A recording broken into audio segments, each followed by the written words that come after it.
Di bawah cahaya lampu gantung yang redup, kilau kristal menggantung seperti bintang yang dibekukan.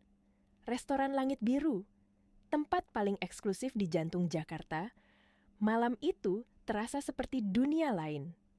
Suara piano mengalun pelan, lembut, seolah takut mengganggu para tamu yang duduk dengan tenang di balik taplak putih, lilin-lilin kecil, dan aroma mahal yang menempel di udara.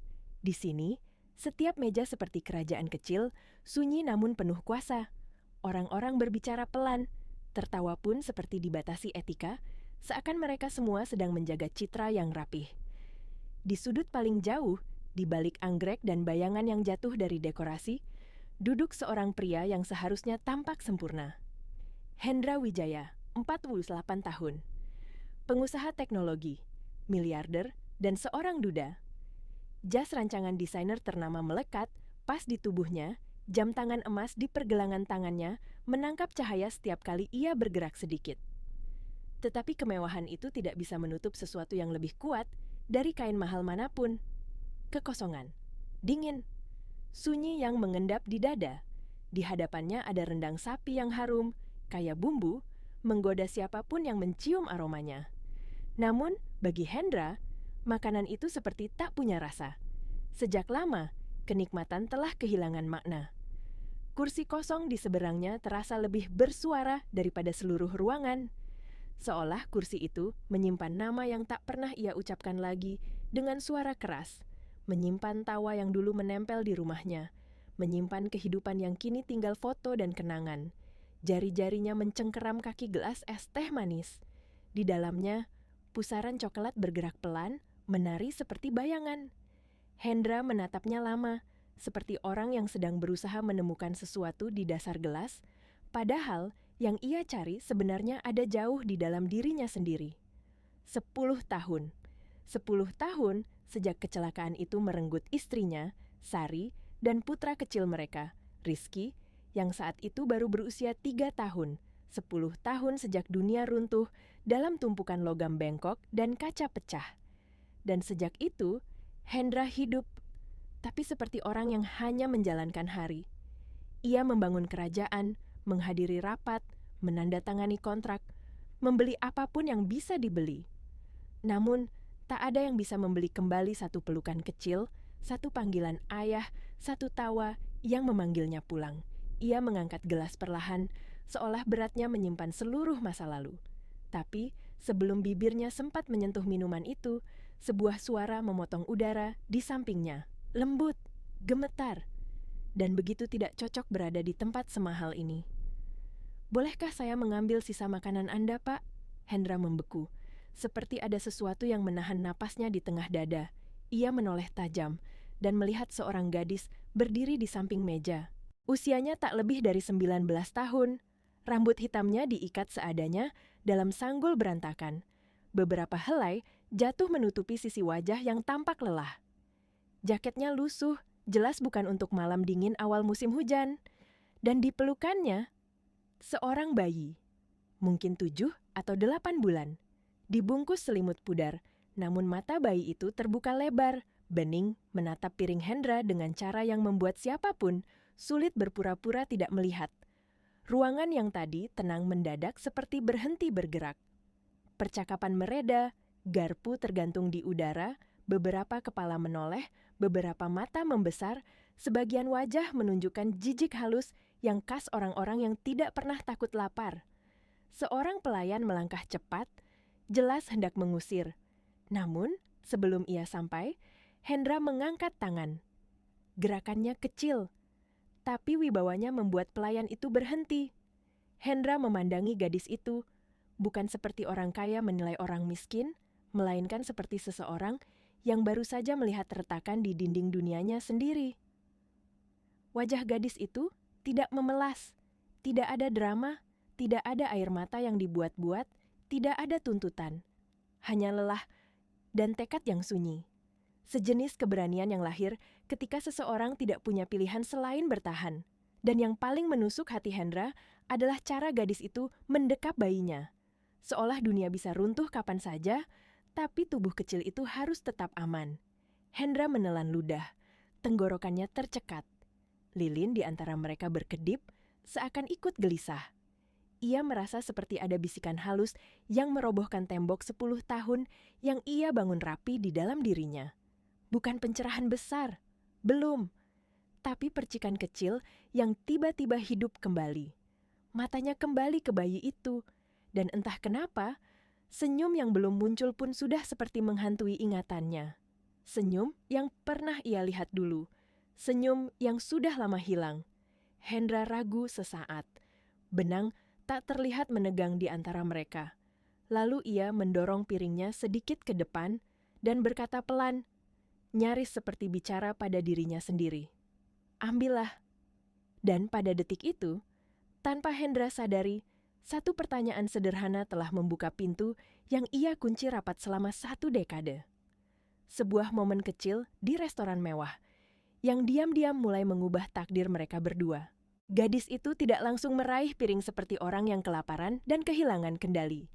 Tidak, ia bergerak pelan, seolah takut satu gerakan ceroboh bisa merusak kehormatan terakhir yang masih ia pegang. Tangannya yang kurus merapikan tisu, membungkus sisa bubur ayam dan potongan daging yang belum tersentuh, melipat sudut-sudutnya dengan hati-hati seperti sedang menyimpan sesuatu yang jauh lebih berharga daripada sekadar makanan. Sejenak, Hendra melihat cara ia bekerja dan baru sadar, di mata gadis itu, ini bukan sisa. Ini adalah harapan untuk bertahan 1 malam lagi. Lalu, di bawah tatapan para tamu yang seperti menelan ludah karena tidak percaya, gadis itu berlutut dengan 1 kaki. Ia mendekap bayinya lebih dekat, menyesuaikan selimut tipis agar angin dari pintu restoran yang sesekali terbuka tidak menyusup ke tubuh mungil itu. Bayi itu, Arka bergerak pelan, seperti merasakan aroma hangat yang mendekat. Bibir kecilnya terbuka, lidahnya menjulur secara naluriah, seolah ia sudah terlalu sering menunggu sesuatu yang tak pernah datang tepat waktu. Gadis itu mengambil 1 sendok kecil, meniupnya, menunggu sebentar, lalu menyentuhkan bubur ke bibir Arka, dan pada detik bubur itu menyentuh lidahnya, bayi itu bergumam pelan. Suara yang sangat kecil, nyaris tak terdengar di tengah kemewahan ruangan, tapi bagi Hendra, suara itu seperti mengetuk sesuatu yang terkunci di dalam dadanya. Arka tersenyum, lebar dan polos, pipinya membulat, matanya menyipit bahagia. Itu bukan senyum yang dibuat-buat. Itu senyum yang lahir murni karena 1 sendok hangat, karena rasa kenyang yang sederhana. Dan Hendra seperti kehilangan pijakan. Senyum itu terasa terlalu familiar, terlalu menyakitkan, seolah waktu memutar balik 10 tahun dalam 1 tarikan napas. Ia teringat Rizky, putranya, dulu juga begitu. Senyum kecil yang muncul hanya karena hal-hal sederhana. Karena bubur hangat, karena tangan ibunya, karena rasa aman yang tak pernah mereka sadari begitu rapuh. Hendra menatap Arka seperti orang yang baru saja melihat hantu masa lalunya. Bukan hantu yang menakutkan, tetapi hantu yang memeluknya dan sekaligus menghancurkannya. Gadis itu tidak peduli pada mata-mata yang menilai, ia hanya fokus pada Arka. Sendok demi sendok, pelan, penuh kesabaran. Ia tidak menangis, tidak meminta belas kasihan, tidak memancing simpati. Ia hanya seorang ibu muda yang melakukan satu hal paling penting di dunia baginya malam itu, memberi makan putranya. Di sekeliling mereka, orang-orang kaya duduk dengan punggung tegak, tapi entah kenapa, justru gadis itu yang terlihat paling kuat. Ketika Arka mulai tenang dan matanya setengah terpejam, gadis itu membungkus kembali makanan dengan rapi, mengangkat tubuhnya perlahan, lalu menunduk kecil ke arah Hendra. Tanpa kata-kata berlebihan, tanpa drama, hanya sebuah rasa terima kasih yang disimpan dalam gerak yang sangat sederhana. Setelah itu ia berjalan keluar, melewati pintu kaca, menuju malam Jakarta yang dingin dan gelap, seolah ia hanya bayangan yang sebentar singgah di dunia mewah, lalu kembali ke kenyataan yang keras. Hendra masih duduk beberapa detik, kaku, seperti tubuhnya baru saja lupa cara bergerak. Lalu sesuatu yang tidak ia mengerti, mendorongnya berdiri. Ia meletakkan serbet, mengangguk singkat pada pelayan yang masih terpaku, dan melangkah mengikuti gadis itu keluar. Ia tidak tahu kenapa. Yang ia tahu hanya satu hal, Ia tidak bisa membiarkan bayangan itu menghilang begitu saja. Di luar, suara kota lebih kasar. Angin membawa bau asap kendaraan dan hujan yang belum jatuh. Gadis itu berjalan cepat namun hati-hati, mendekap Arka seperti perisai rapuh dari dunia. Ia menoleh beberapa kali, memastikan tidak ada yang mengikuti, seolah hidup telah mengajarinya bahwa setiap langkah bisa berbahaya.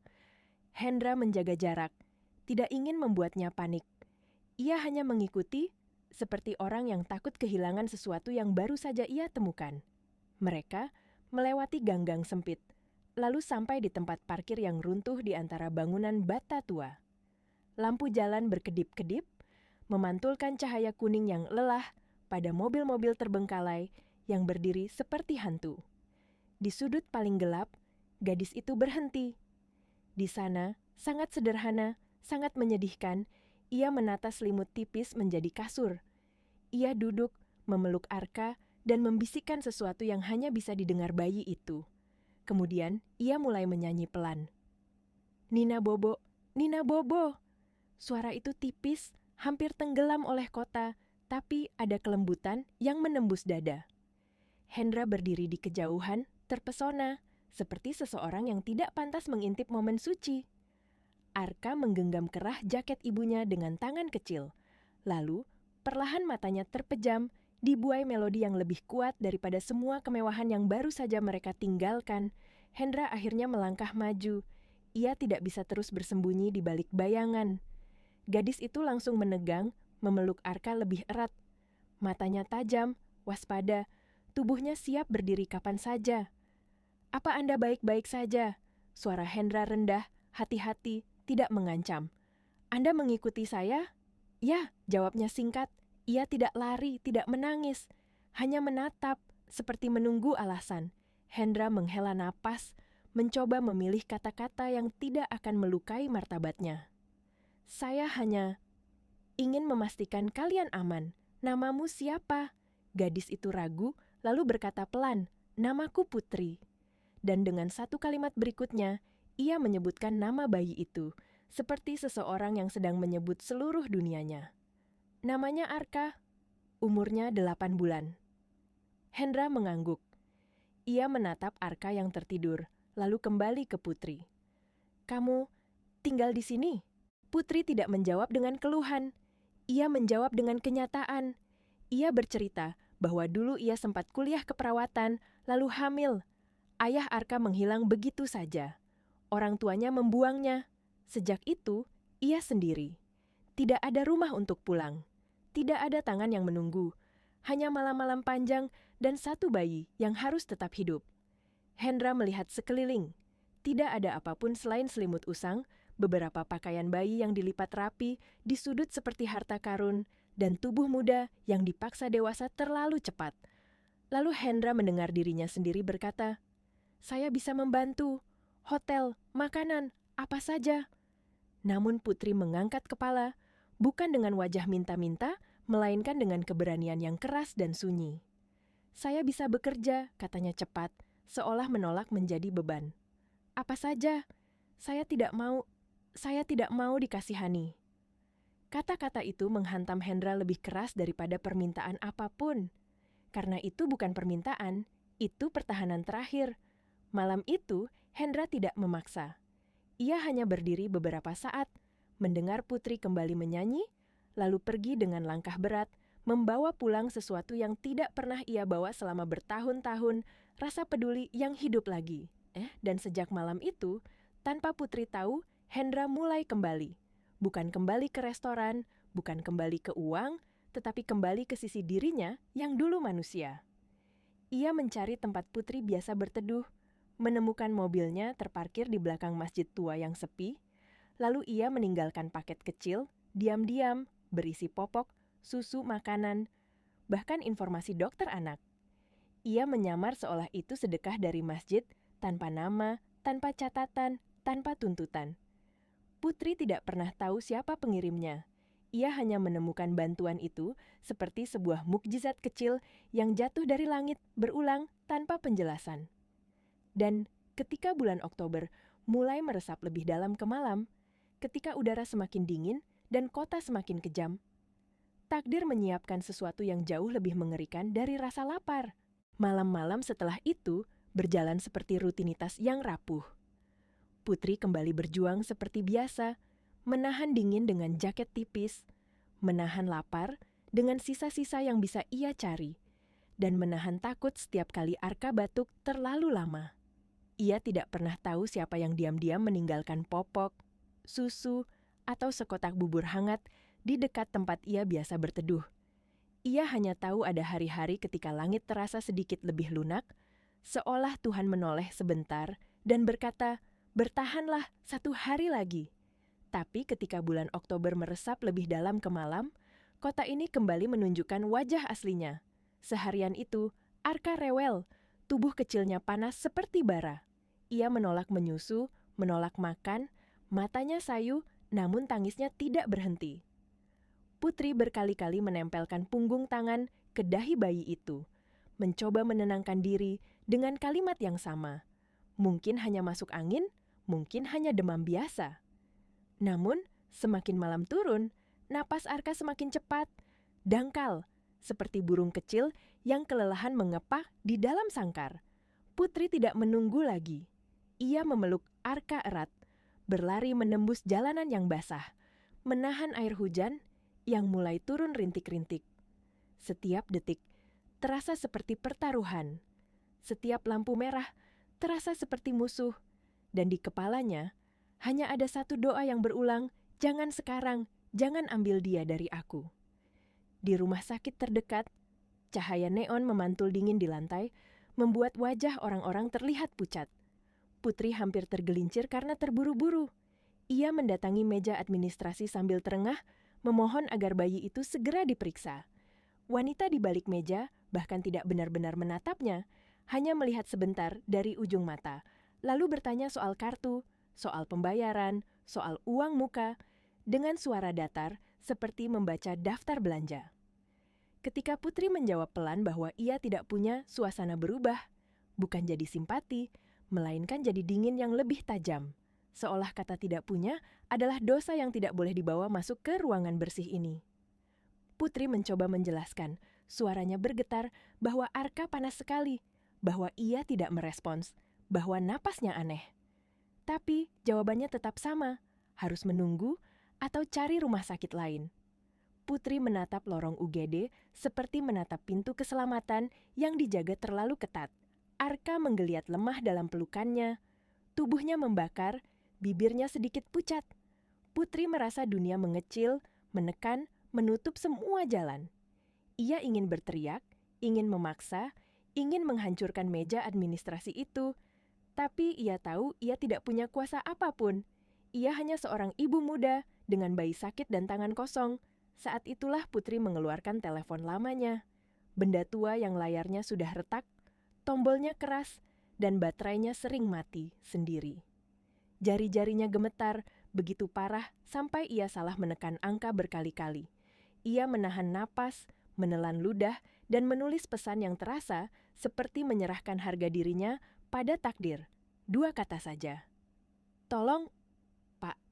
Dan ia mengirimkannya kepada satu-satunya orang yang terlintas di kepalanya, orang yang bahkan belum ia pahami mengapa selalu muncul di dekat hidupnya seperti bayangan yang diam-diam menjaga.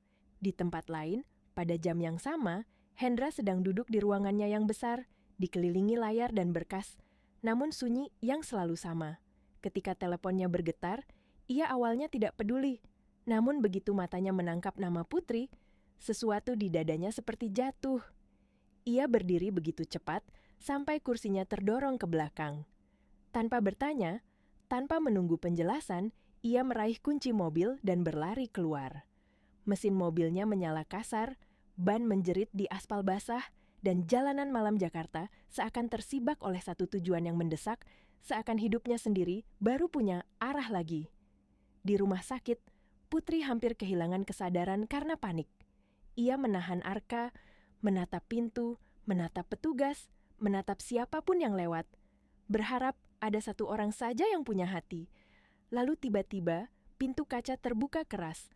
Angin dan hujan masuk bersama seorang pria yang berjalan cepat seperti badai. Hendra.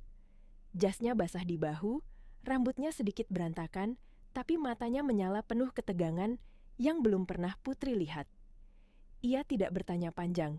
Ia langsung mengambil alih situasi seperti seseorang yang terbiasa membuat dunia mengikuti perintahnya. Tetapi kali ini bukan demi ego, melainkan demi satu nyawa kecil. Ia menatap petugas UGD dan berkata dengan suara rendah yang menekan bahwa ia butuh dokter sekarang juga. Ketika ada yang mencoba menahan dengan alasan prosedur, Hendra maju satu langkah, cukup dekat untuk membuat siapapun paham ia tidak sedang bernegosiasi. Kata-katanya tajam, dingin, namun ada kepanikan yang disembunyikan rapi. Ia bahkan mengucapkan ancaman yang membuat ruangan mendadak hening, bahwa jika mereka menolak, ia akan membeli rumah sakit ini dan memecat semua orang yang membiarkan bayi menunggu. Putri tidak tahu mana yang lebih membuatnya gemetar, demam Arka atau kekuatan Hendra yang tiba-tiba berdiri di sisinya seperti tembok besar. Arka langsung dibawa masuk, pintunya menutup, meninggalkan Putri di lorong yang terang dan steril. Saat itu, tubuhnya runtuh ke kursi plastik. Kepalanya tertunduk, tangannya masih terasa kosong karena tidak lagi memeluk bayi itu dan jantungnya berdetak tanpa pola. Hendra duduk di sampingnya, diam. Tidak ada kata manis, tidak ada pidato, hanya kehadiran yang sunyi namun kokoh, seperti ia sendiri sedang menahan sesuatu agar tidak pecah. Menit terasa seperti jam.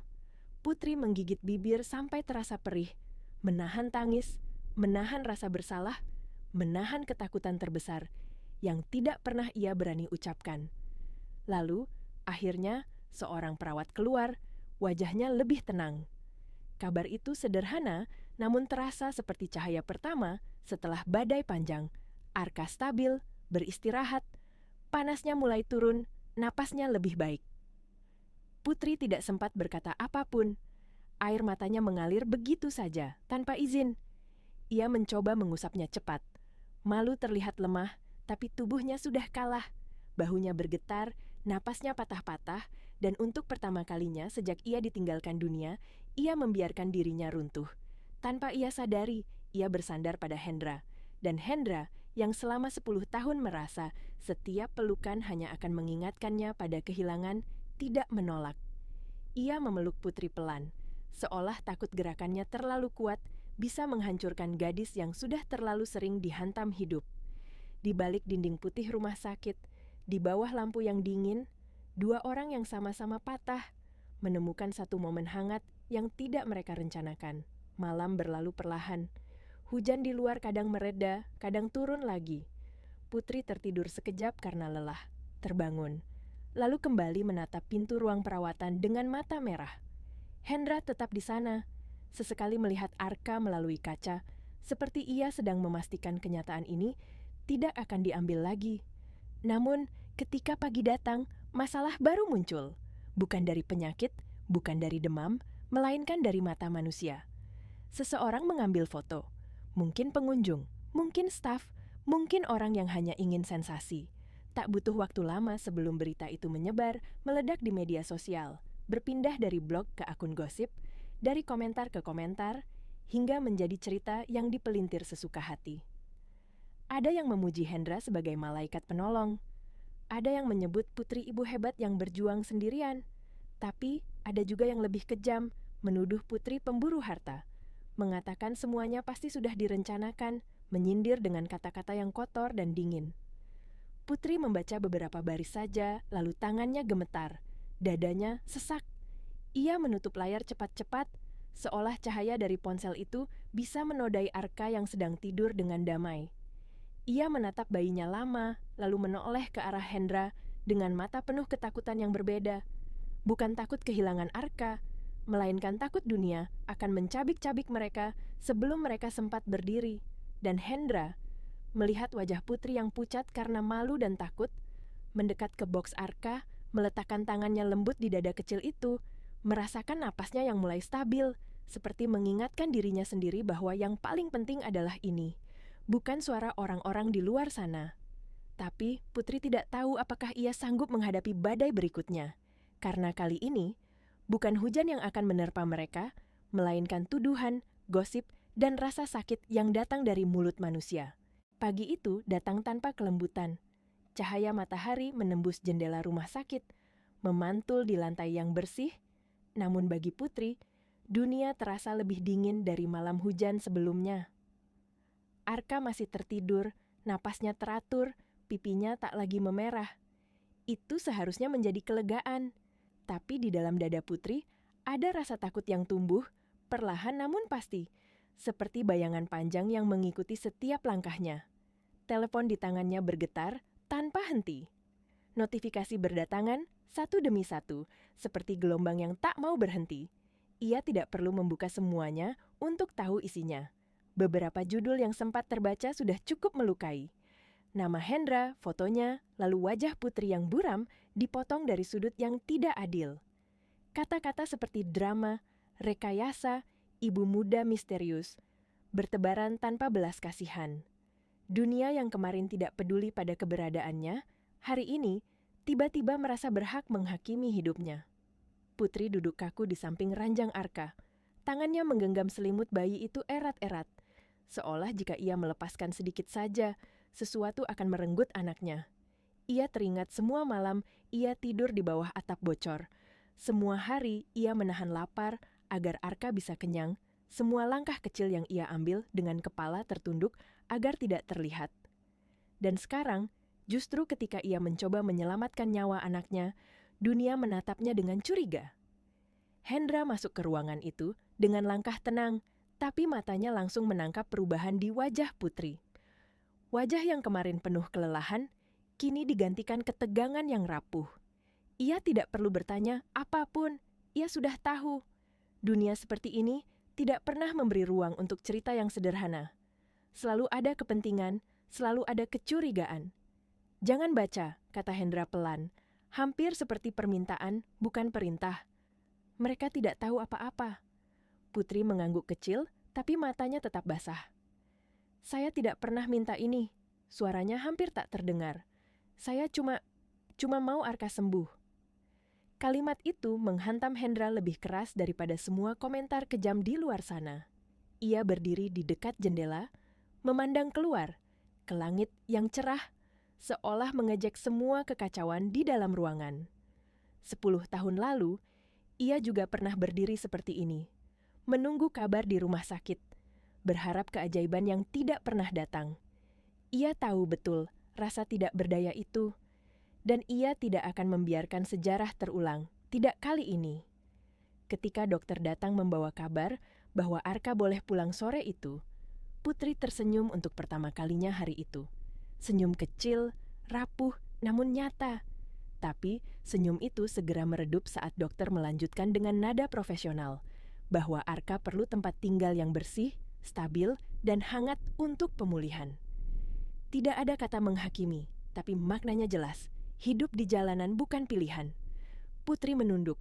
Kata-kata itu seperti palu yang memukul sesuatu yang sudah retak. Ia tahu, ia selalu tahu, tapi mengetahui tidak sama dengan mampu. Hendra menatap Putri lama. Ia menimbang sesuatu di dalam dirinya, sesuatu yang lebih besar dari sekadar keputusan rasional.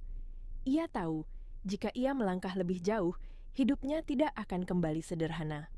Akan ada sorotan, akan ada risiko, akan ada luka lama yang terbuka kembali.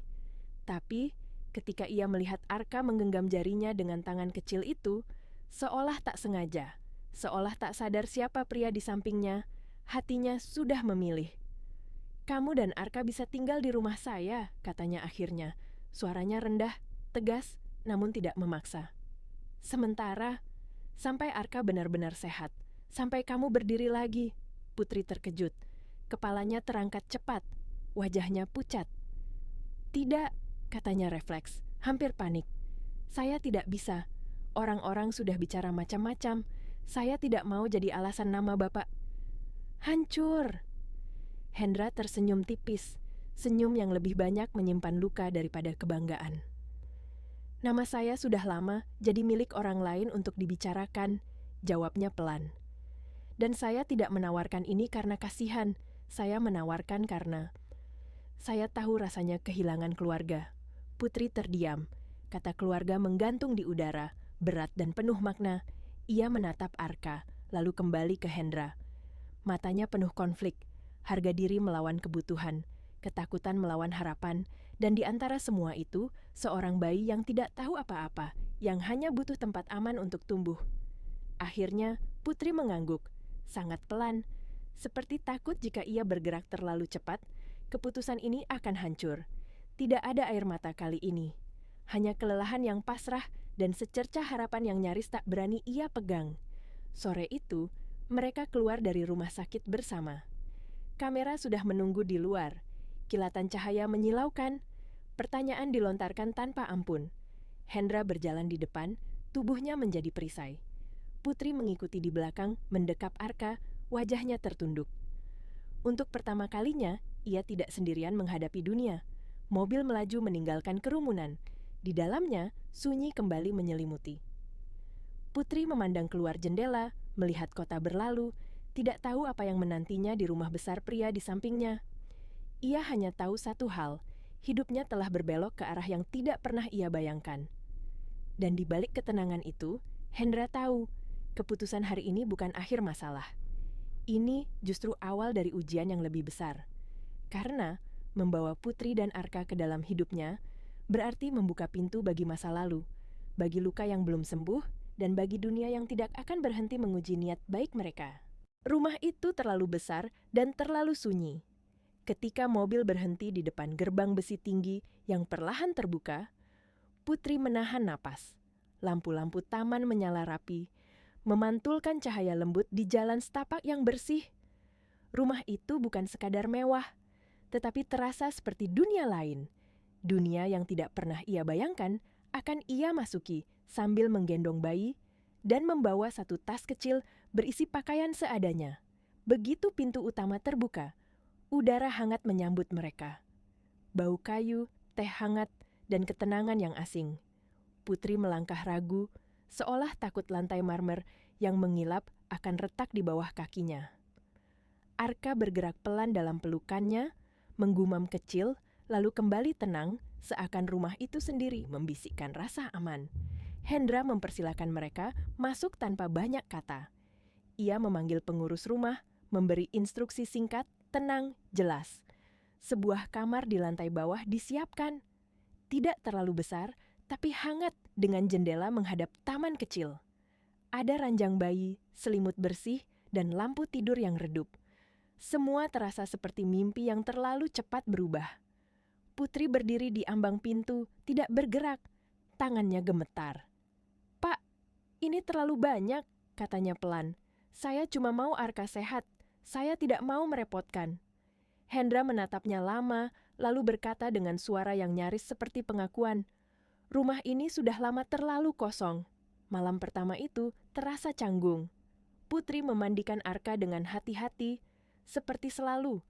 Tapi kali ini airnya hangat, handuknya lembut, dan tidak ada angin dingin yang menyelinap. Arka tertawa kecil ketika air menyentuh perutnya, suara yang membuat Putri terdiam sejenak. Ia tidak ingat kapan terakhir kali mendengar tawa itu tanpa rasa cemas. Di luar kamar, Hendra berdiri sebentar, mendengar suara itu dari kejauhan. Dadanya terasa sesak dan hangat sekaligus. Suara tawa bayi. Sudah 10 tahun ia tidak mendengarnya di rumah ini.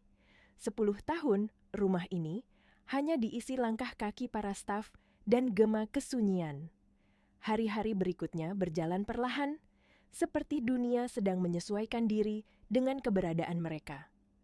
Putri bangun pagi, membersihkan kamar dengan naluri yang tidak bisa ia matikan, membantu di dapur meski pengurus rumah berkali-kali mengatakan tidak perlu. Ia tidak ingin merasa menjadi tamu yang hanya menerima. Ia ingin berguna. Ia ingin pantas. Arka semakin sehat. Pipinya kembali berwarna. Tangisnya lebih kuat. Tidurnya lebih nyenyak. Setiap pagi, sinar matahari masuk ke kamar kecil itu.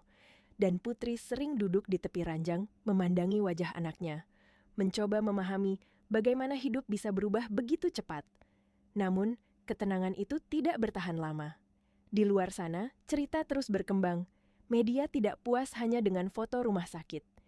Kini muncul spekulasi tentang rumah Hendra, tentang siapa Putri sebenarnya, tentang masa lalunya. Beberapa komentar semakin kasar, menuduh, menyindir, bahkan mengancam. Ada yang menulis bahwa Putri hanya numpang hidup. Ada yang menuduhnya memanfaatkan kesedihan seorang duda kaya. Putri membaca semuanya sendirian, di malam hari, ketika Arka tertidur. Kata-kata itu seperti jarum kecil yang menusuk perlahan. Ia mulai menjaga jarak. Ia berbicara seperlunya. Ia lebih sering mengurung diri di kamar. Ia tidak ingin kehadirannya merusak apapun. Hendra merasakannya. Ia melihat perubahan itu dalam cara Putri menunduk, dalam cara ia selalu berkata maaf bahkan untuk hal-hal kecil. Suatu malam, ia mengetuk pintu kamar Putri. Tidak keras, hanya cukup untuk didengar. "Kamu tidak salah," katanya ketika Putri membuka pintu. "Dunia hanya suka cerita yang kejam." Putri menggeleng pelan. "Saya tidak ingin hidup Pak Hendra hancur karena saya," katanya lirih. "Kalau perlu, saya bisa pergi. Asal Arka aman." Kalimat itu membuat Hendra terdiam lama. Pergi, kata yang terlalu sering ia dengar dalam hidupnya. Istrinya pergi, anaknya pergi. Dan sekarang, Putri juga siap pergi demi melindungi orang lain. "Kamu tidak perlu pergi," katanya akhirnya.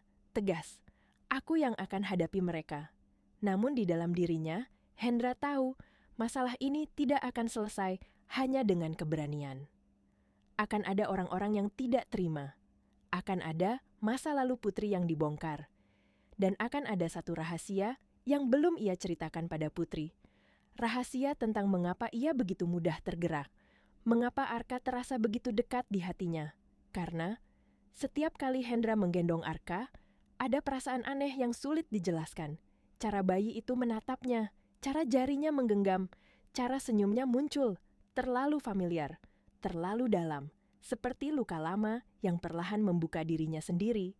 Dan malam itu, ketika rumah kembali sunyi, Hendra berdiri di depan foto lama di ruang kerjanya. Foto Sari dan Rizky. Ia menyentuh bingkai itu dengan jari gemetar. "Kalau kalian masih di sini," bisiknya pelan, "apa yang harus aku lakukan sekarang?" Jawabannya tidak datang, tapi takdir sudah bergerak. Karena besok pagi, seseorang dari masa lalu, Putri akan datang ke gerbang rumah itu. Seseorang yang membawa masalah, kebencian, dan kebenaran yang bisa menghancurkan segalanya. Pagi itu dimulai dengan ketukan yang tidak seharusnya ada. Bukan ketukan sopan seorang tamu. Bukan pula langkah ringan pengantar barang. Ketukan itu keras, tidak sabar, seperti seseorang yang datang membawa amarah yang sudah lama disimpan. Putri yang sedang menyiapkan susu untuk Arka tersentak. Tangannya gemetar, botol susu hampir terlepas. Jantungnya berdetak terlalu cepat, seolah tubuhnya mengenali bahaya sebelum pikirannya sempat menyusul. Pengurus rumah datang tergesa, wajahnya tegang. "Pak, ada seorang pria di depan. Katanya ingin bertemu Putri." Putri memucat. Dadanya terasa seperti diremas. Ia tahu suara itu bahkan sebelum mendengarnya. Ia tahu cara dunia kembali menariknya ke masa lalu, tepat ketika ia mulai bernapas sedikit lebih lega. Hendra sudah berdiri. Tatapannya berubah tajam, seperti seseorang yang bersiap melindungi wilayahnya. "Siapa dia?" Putri menunduk, suaranya hampir hilang. "Ayah Arka." Kalimat itu jatuh berat di ruangan yang terlalu tenang. Hendra tidak berkata apapun. Ia hanya berjalan menuju pintu, langkahnya tenang namun penuh tekanan. Dari balik kaca, ia melihat seorang pria berdiri dengan sikap menantang. Rambutnya acak, pakaiannya kusut, matanya merah, bukan karena lelah, melainkan karena kebencian. Pria itu tersenyum sinis begitu melihat Hendra. "Jadi ini rumah barunya," katanya keras. Cukup keras untuk didengar semua orang. "Cepat juga hidupnya naik." Hendra membuka pintu, tubuhnya menjadi penghalang alami. "Apa urusanmu?" Pria itu tertawa pendek.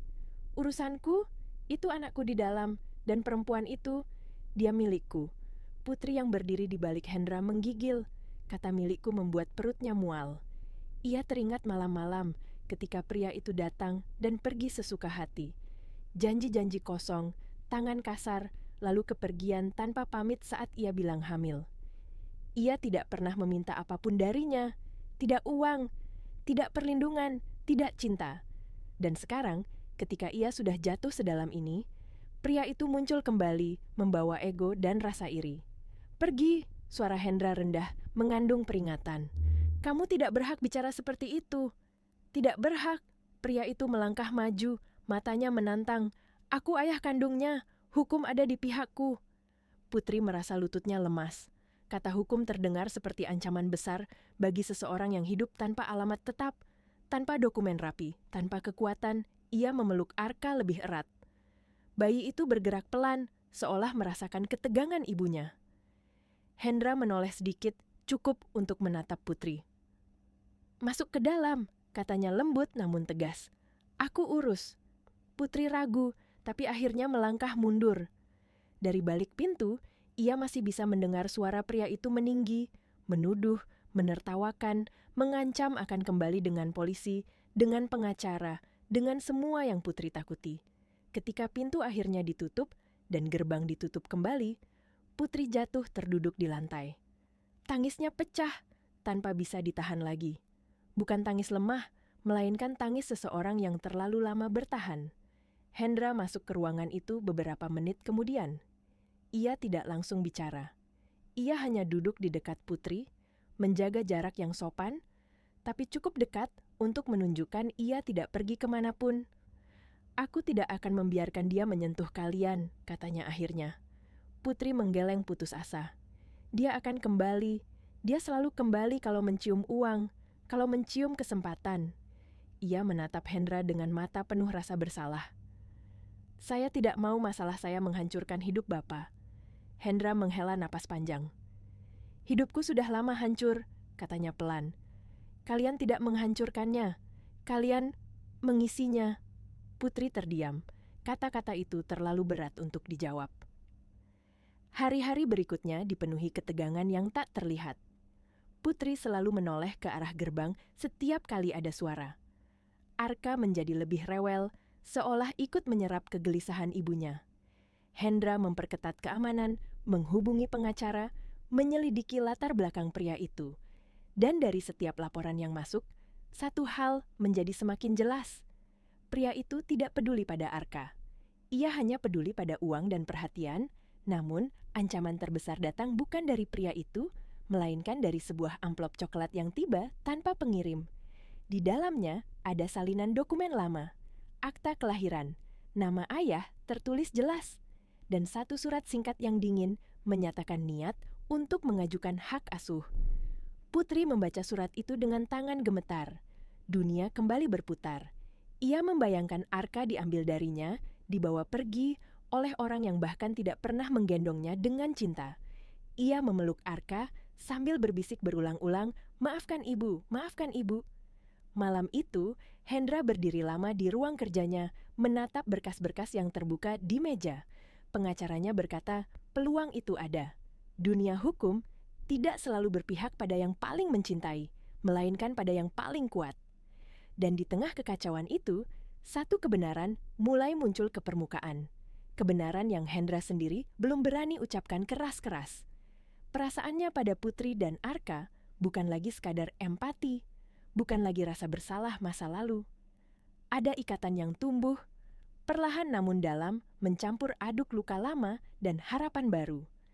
Namun, untuk melindungi mereka, Hendra tahu ia mungkin harus melakukan satu hal yang paling ia takuti, membuka luka lamanya sendiri. Menghadapi masa lalu yang ia kunci rapat selama 10 tahun. Karena pertempuran yang akan datang bukan hanya soal hak asuh, ini soal keluarga. Tentang siapa yang pantas disebut rumah. Malam itu, rumah kembali tenggelam dalam kesunyian yang berat. Putri duduk di tepi ranjang, memandangi Arka yang tertidur dengan tangan kecilnya menggenggam kain baju ibunya. Napas bayi itu pelan dan teratur, tapi setiap helaan terasa seperti benang tipis yang bisa putus kapan saja di mata Putri. Ia membayangkan dunia yang kejam menarik anak itu darinya, dan dadanya terasa perih seperti disayat perlahan. Di ruang kerja, Hendra menutup berkas-berkas dengan gerakan lambat. Kata-kata pengacara masih bergema di kepalanya, tentang peluang, tentang risiko, tentang bagaimana hukum bisa dingin dan buta terhadap cinta.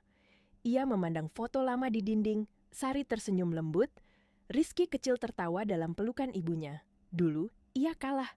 Dulu, ia tidak sempat melindungi. Dan rasa bersalah itu tak pernah benar-benar pergi. Hendra berdiri lama, lalu mengambil keputusan yang membuat jantungnya berdebar. Ia berjalan menuju kamar Putri dan mengetuk pelan. Ketika pintu terbuka, Putri terkejut melihat wajahnya yang tampak lebih tua malam itu, lebih lelah, namun juga lebih jujur. "Aku harus bicara," kata Hendra rendah. "Tentang aku, tentang kenapa aku tidak bisa diam melihat kalian disakiti."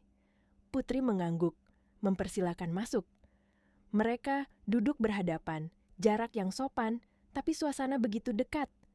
Hendra menarik napas dalam-dalam, seolah membuka pintu yang lama terkunci. 10 tahun lalu, ia mulai, suaranya serak. "Aku kehilangan istri dan anakku. Kecelakaan. Aku tidak ada di sana saat mereka pergi. Sejak itu, aku hidup seperti mesin. Aku pikir uang bisa mengisi kekosongan. Aku salah." Putri mendengarkan tanpa menyela. Air mata menggenang, bukan hanya karena cerita Hendra, tetapi karena ia merasakan kejujuran yang telanjang, rasa sakit yang sama-sama pernah ia rasakan. "Waktu aku melihat Arka pertama kali," lanjut Hendra, "aku ketakutan. Bukan karena kamu meminta makanan, tapi karena senyumnya. Cara dia menatap, aku seperti melihat Rizky kembali, bukan secara fisik, tapi perasaan itu. Aku takut kalau aku mendekat, aku akan hancur lagi." Putri menunduk. "Saya tidak pernah bermaksud menggantikan siapapun," katanya lirih. "Arka hanya hidup saya." "Aku tahu," jawab Hendra cepat. "Dan justru karena itu, aku tidak bisa membiarkan siapapun mengambilnya darimu." Keheningan menggantung. Putri menggenggam tangannya sendiri, lalu berkata dengan suara yang nyaris berbisik, "Ayahnya akan berjuang. Dia tidak peduli pada Arka, tapi dia peduli pada menang." Hendra mengangguk. "Karena itu, kita harus berdiri lebih kuat, bersama." Kata bersama membuat Putri mengangkat kepala. Ada ketakutan, tapi juga harapan yang bergetar. "Bagaimana caranya?" Hendra menatap Arka yang tertidur. "Aku akan mengajukan perlindungan hukum. Aku akan menjadi wali pendamping sementara. Aku akan buka semua yang perlu kubuka. Masa laluku, niatku. Aku akan hadapi media, pengadilan, siapapun. Tapi satu hal yang tidak akan kulakukan. Menyerah." Putri terisak pelan. Untuk pertama kalinya, ia merasa tidak sendirian melawan dunia. Ia tidak tahu apakah jalan ini akan menyakitkan, tapi ia tahu ada seseorang yang berjalan di sampingnya. Hari-hari berikutnya berubah menjadi rangkaian ujian. Media semakin agresif. Sidang pertama dijadwalkan. Ayah Arka kembali muncul dengan senyum penuh kemenangan, membawa pengacara mahal dan kata-kata tajam. Putri berdiri di ruang sidang dengan kaki gemetar, namun Hendra di sampingnya tenang, menjadi jangkar.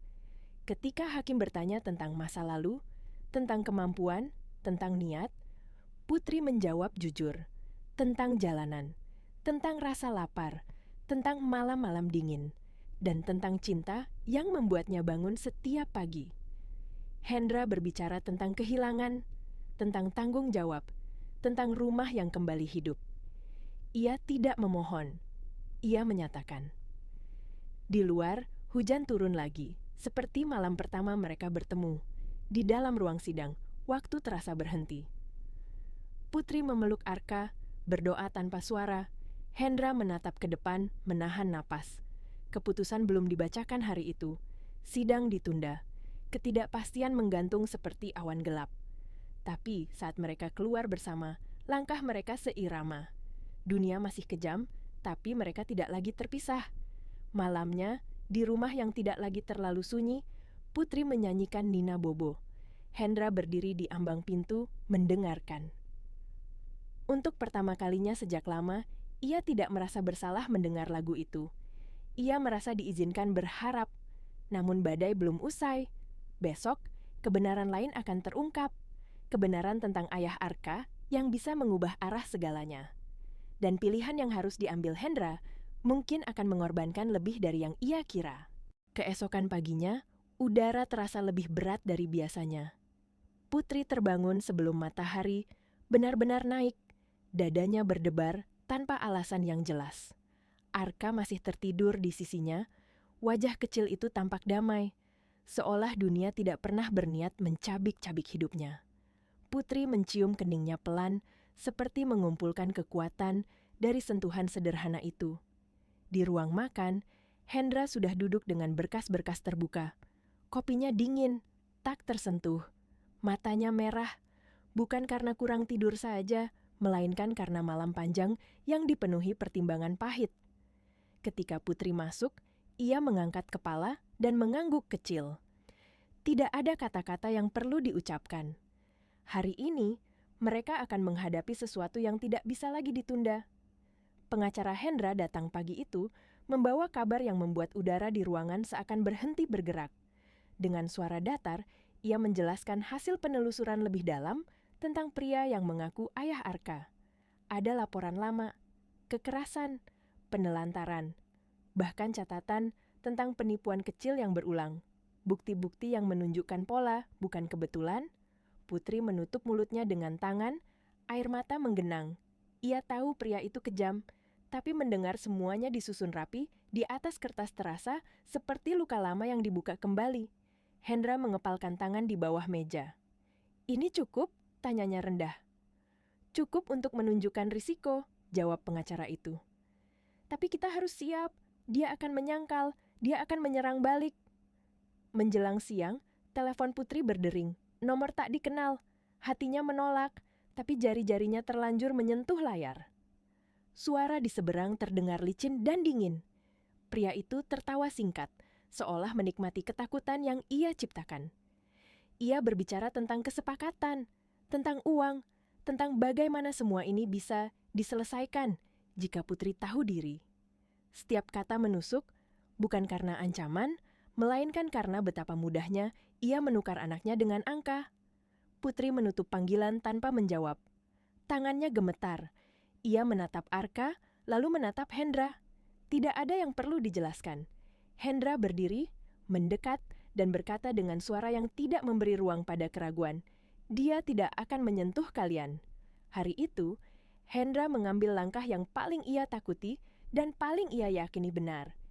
Ia mengizinkan pengacaranya membuka semua bukti ke publik dan pengadilan.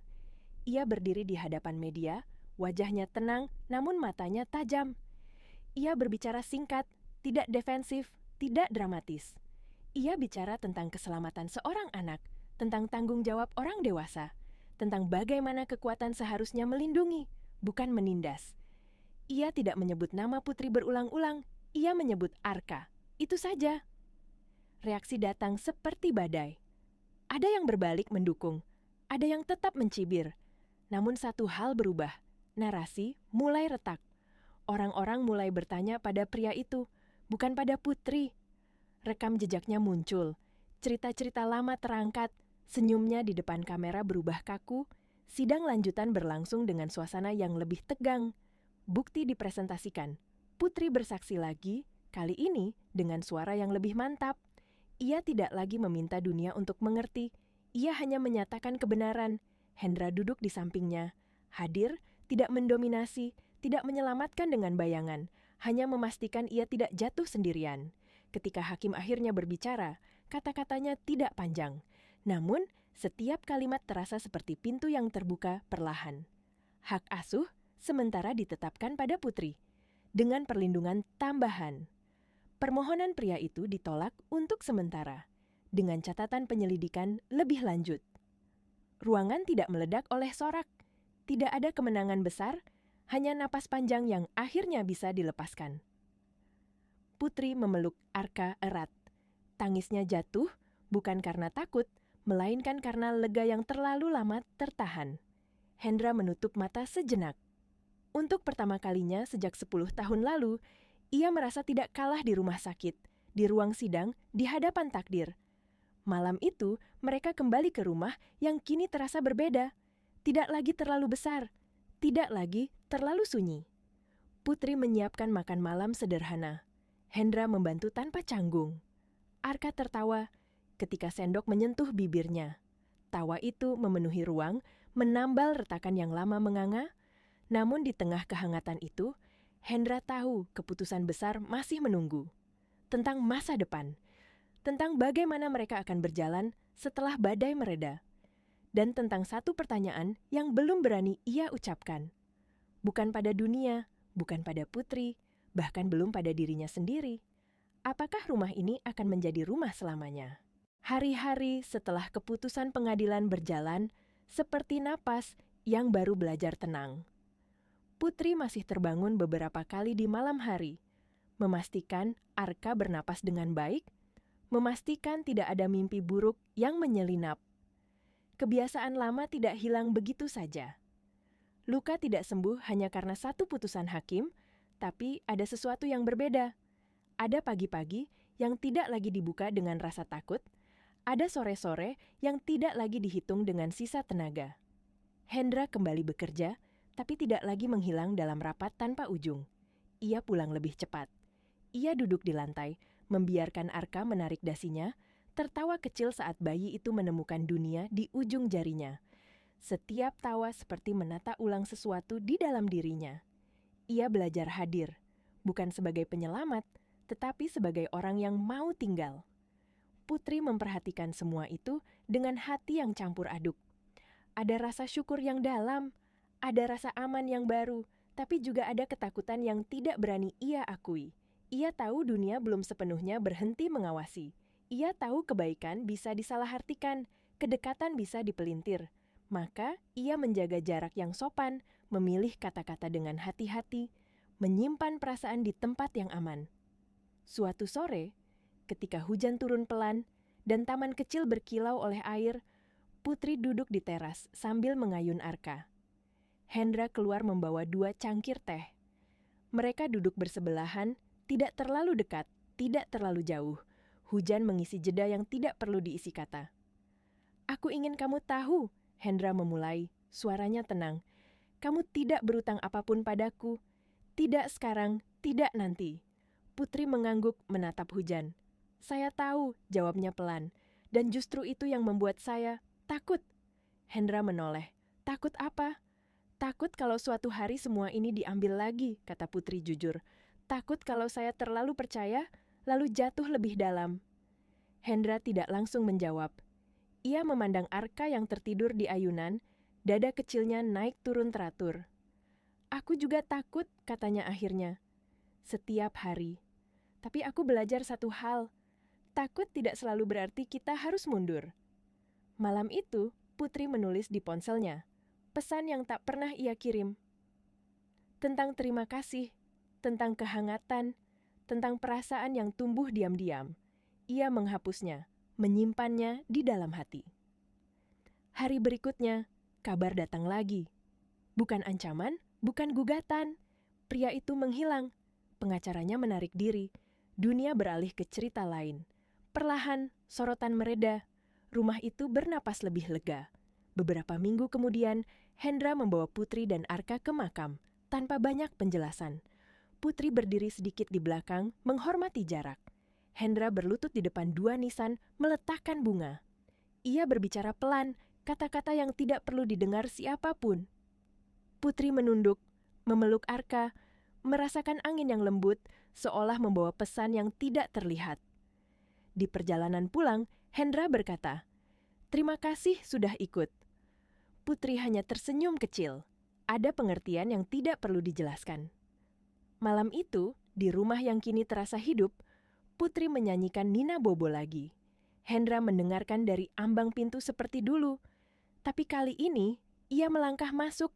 Ia duduk di lantai, bersandar di sisi ranjang. Tidak ada air mata, hanya kehadiran. Ketika lagu selesai, Putri berbisik, "Terima kasih, sudah tidak pergi." Hendra mengangkat kepala, menatapnya dengan ketenangan yang baru. "Aku di sini," katanya sederhana. Di luar, hujan berhenti. Di dalam, rumah menyimpan napas bersama. Namun, satu bab terakhir masih menunggu. Bukan tentang pengadilan, bukan tentang ancaman, melainkan tentang pilihan. Tentang apakah keberanian untuk bertahan akan berubah menjadi keberanian untuk mencintai. Pagi itu, datang dengan cahaya yang lembut, seperti hari yang sengaja diperlambat, agar manusia berani jujur pada dirinya sendiri. Putri bangun lebih awal dari biasanya. Ia berdiri di depan cermin, menatap wajahnya yang kini tidak lagi sekurus dulu, tidak lagi setegang dulu. Bekas luka masih ada, tapi matanya menyimpan sesuatu yang baru, ketenangan yang lahir dari bertahan terlalu lama. Arka tertawa ketika ia menggendongnya ke dapur. Tawa itu memantul di dinding rumah, mengisi ruang-ruang yang dulu sunyi. Hendra muncul di ambang pintu, berhenti sejenak seperti seseorang yang tidak ingin merusak momen. Ia tersenyum kecil, lalu membantu menyiapkan sarapan. Tidak ada pembagian peran, tidak ada jarak yang dibuat-buat, hanya kebiasaan baru yang tumbuh pelan. Setelah sarapan, Hendra mengajak Putri duduk di ruang tamu. Suaranya tenang, tapi ada ketegangan yang jujur. "Aku ingin bicara tentang masa depan," katanya. "Bukan yang besar, yang sederhana." Putri menahan napas. Ia mengangguk. "Aku ingin rumah ini tetap hidup," lanjut Hendra. "Aku ingin Arka tumbuh dengan rasa aman, dan aku ingin kamu punya pilihan, bukan kewajiban." Putri menatap lantai sejenak, lalu mengangkat kepala. "Saya tidak pernah punya banyak pilihan," katanya lirih. "Tapi sekarang, saya ingin memilih untuk tinggal. Bukan karena takut, karena saya mau." Kata-kata itu tidak meledak menjadi pelukan, tidak berubah menjadi janji besar. Ia hanya duduk di sana, tenang, seperti orang yang akhirnya meletakkan beban berat. Hendra mengangguk, menerima dengan hormat, seperti menerima sesuatu yang rapuh dan berharga. Hari-hari berikutnya mengalir dengan ritme baru. Putri mulai bekerja paruh waktu di klinik kecil dekat rumah, kembali ke mimpinya yang lama tertunda. Hendra menyesuaikan jadwalnya. Mereka belajar menjadi satu tim tanpa kehilangan diri masing-masing. Arka tumbuh cepat, langkah pertamanya disambungkan tawa dan air mata yang tertahan. Suatu malam, Putri berdiri di teras, memandangi langit. Hendra mendekat. Mereka berdiri berdampingan. Tidak ada musik, tidak ada hujan, hanya malam yang tenang. "Kalau suatu hari kamu ingin pergi," kata Hendra pelan, "aku akan tetap bersyukur, karena kamu sudah mengajarkanku hidup lagi." Putri menoleh, matanya basah tapi mantap. "Saya tidak ingin pergi," jawabnya jujur. "Saya ingin pulang." Kata pulang jatuh lembut, tapi mengubah segalanya. Waktu berlalu. Media melupakan, dunia bergerak. Di rumah itu, kehidupan tumbuh dengan cara yang tidak perlu disorot. Foto-foto baru menggantikan yang lama, bukan untuk menghapus, melainkan untuk berdampingan. Sari dan Rizky tetap ada dalam kenangan, terhormat, tidak tergantikan. Dan Arka tumbuh dengan 2 orang dewasa yang memilih hadir. Suatu sore, Putri menyanyikan Nina Bobo. Hendra duduk di lantai mendengarkan. Arka terlelap, jarinya menggenggam tangan mereka berdua. Rumah itu tidak lagi terasa besar, tidak lagi terasa sunyi, ia terasa cukup. Dan di tengah semua yang telah terjadi, mereka belajar satu hal sederhana, bahwa keluarga tidak selalu lahir dari darah. Kadang, ia lahir dari keberanian untuk bertahan, untuk melindungi, dan untuk memilih satu sama lain hari demi hari.